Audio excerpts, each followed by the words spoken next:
مرحبا واهلا. السلام عليكم ورحمه الله. المعلوم محمد الحضرمي من موريتانيا.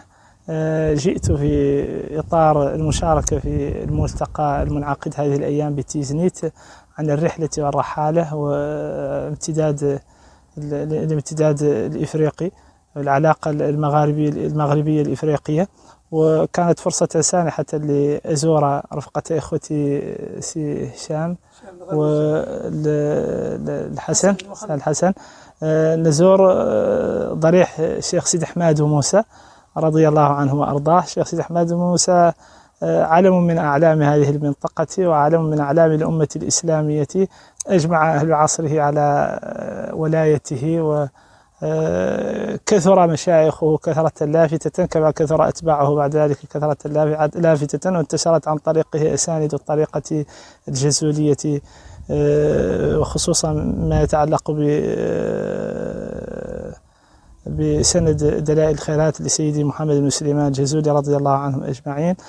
كانت فرصة طيبة لنزور هذا الضريح المبارك وهذه المقبرة وهذه البلاد التي قال هو إنها تنبت الأولياء والصالحين كما تنبت الأرض البقل، طلبا لاستجابة الدعاء وتضرعا لله سبحانه وتعالى عند أضرحة الصالحين، والتماسا للخير والبركة في هذه الأرض التي عبدوا الله سبحانه وتعالى فيها وعمرها بالخير والبركة. السلام عليكم ورحمة الله. بارك الله فيك. هذا من جهة أستاذي الكريم عن المشاركة ديالكم في الملتقى الدولي اللي كتحتضنوا تيزنيت هذه الأيام. ستكون غدا إن شاء الله تعالى، سألقي محاضرتي إن شاء الله تعالى غدا. بارك الله فيك. شكرا جزيلا. مرحبا بك في تزروات. مرحبا بك. مرحبا واهلا خير. مرحبا. تفضل. المعلوم سيدي محمد المعلوم المرابط هو جاء يزور جده سيدي ابو بكر. نعم سيدي ابو بكر وسيدي احمد موسى فهو من اجداده. نعم نعم. انا اسمي المعلوم محمد المرابط محمد محمود الحضرمي محمد سيدي مولود الطالب احمد عبد الرحمن الطالب ابراهيم سيدي ابو بكر سيدي ابو بكر سيدي علي بودميعه محمد سيدي احمد بن موسى الجزولي رضي الله عنه.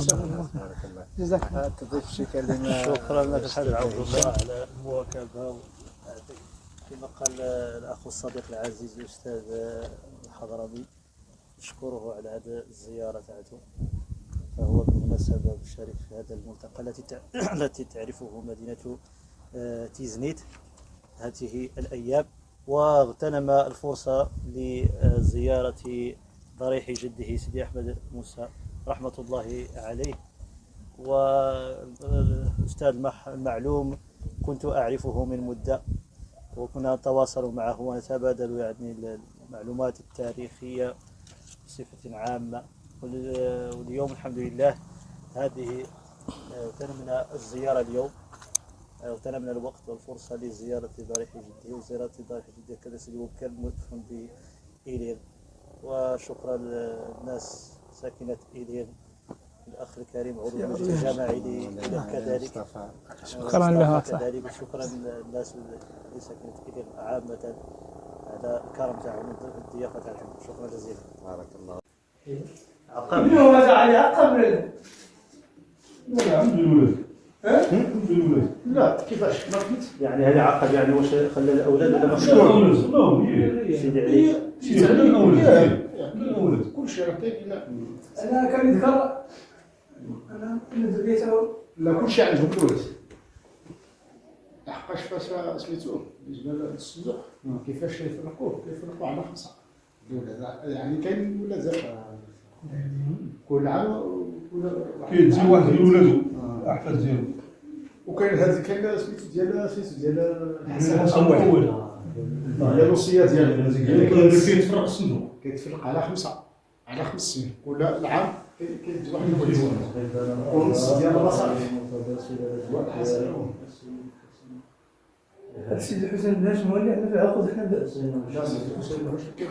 ظهيرنا هذا انا احفظهم. ظهيرنا هذا على الله من ناره وجعل على مركز السعاده مداره، يستقر بيد زاويه الشرفاء السمالي بناحيه الصحراء، ويعلم منه اننا بحول الله وقوته وشامل يمنه ومنته أقرناهم على ما عهد لهم من التوقير والاحترام إقرارا تاما مطلقا عاما فالواقف عليه من خدامنا وولاة أمرنا يعلمه ويعمل بمقتضاه صدر به أمر المعتز بالله فاتح رمضان عام 1325 للهجرة.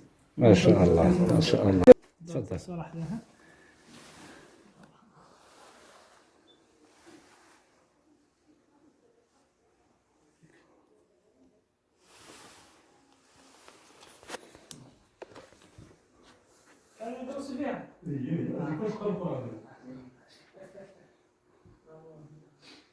مسكنهم واستعملهم اللهم إن كانوا محسنين فليجزي إحسانهم وإن كانوا مسيئين فتجاوز عن سيئاتهم وهب لهم زوج لا إله إلا الله محمد رسول الله صلى الله عليه وسلم وهب لهم زوج لا إله إلا الله محمد رسول الله صلى الله عليه وسلم وهب لهم زوج لا إله. آمين. اللهم ربنا آتنا في الدنيا حسنة وفي الآخرة حسنة وقنا عذاب النار. اللهم صل على سيدنا محمد الفاتح لما أغلق والخاتم لما سبق ناصر الحق بالحق والهادي إلى صراطك المستقيم وعلى آله وقدره ومقداره العظيم. سبحان ربك رب العزة عما يصفون والسلام على المرسلين والحمد لله رب العالمين.